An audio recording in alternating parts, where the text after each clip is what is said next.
World 24 Hours, revealing the target Russia aimed at when attacking Ukraine with 322 UAVs on July 5th. The Russian army used 322 UAVs to attack Ukraine, in which the main attack was aimed at the important military center in the city of Starokostiantyv, Khmelnytsky region in western Ukraine. Russia attacked the important military center of Ukraine. According to the Kyiv Post, the Russian side is said to have used both attack UAVs and decoy UAVs, departing from 6 directions including Bryansk, Kursk, Oryol, Milarovo, Primorsko-Akhtarsk, and Shatalovo, all located in Russian territory. To counter, the Ukrainian Air Defense Force mobilized fighters, air defense missile units, mobile combat groups, UAV control units, and electronic warfare systems.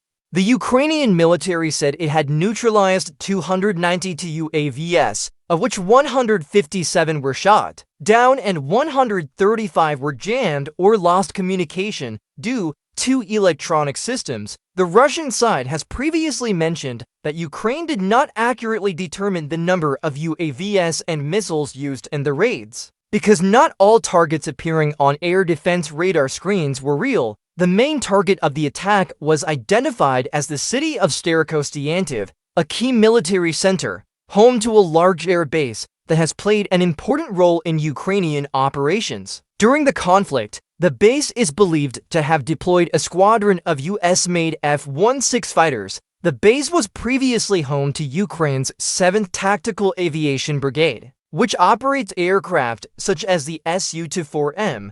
In September 2023, Su-20 for bombers from here reportedly used British Storm Shadow cruise missiles and French Scalps to attack Russian targets, including landing ships, missile submarines, and the Black Sea Fleet headquarters in Sevastopol. Mr. Trump said Russia knows how to handle sanctions. In an interview with the press on Air Force One on July 5th, U.S. President Donald Trump said Russian President Vladimir Putin is a professional and has learned how to deal with Western sanctions. He may not like it, but the fact is he has learned how to deal with sanctions, even though they are quite severe measures, Mr. Trump said, warning that the U.S. could impose further measures if the conflict in Ukraine is not resolved. He knows that very well. Maybe that will come, Mr. Trump added. According to Russian presidential aide Yuri Ushakov, the hour-long phone call between the two leaders touched on the Ukraine conflict, tensions in the Middle East, and Russia-U.S. cooperation. Mr.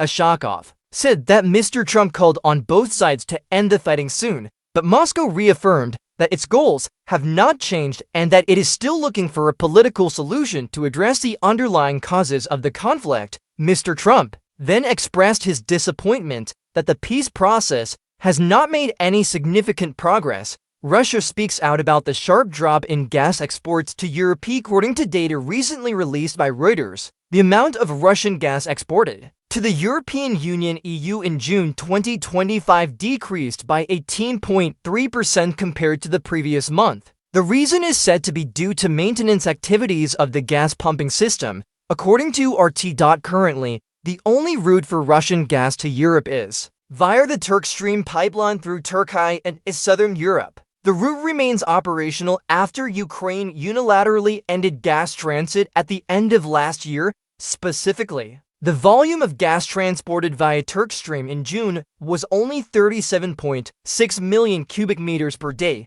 down from 46 million cubic meters per day in May. However, in the first half of 2025, the total volume of gas via this route increased by 6.8% compared to the same period last year, reaching about 7.8 billion cubic meters. Total Russian gas exports to the EU in the first 6 months of 2025, including via pipeline and liquefied natural gas (LNG), were only 8.33 billion cubic meters, down 47% compared to 15.5 billion cubic meters in the same period in 2022.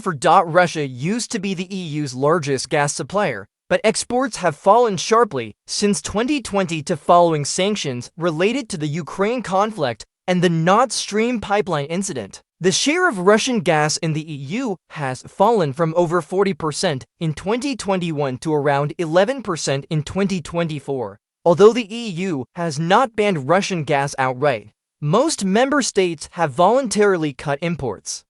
However, some landlocked countries such as Hungary, Slovakia, Austria, the Czech Republic, and Serbia outside the EU continue to use limited amounts of Russian gas through special exemption mechanisms.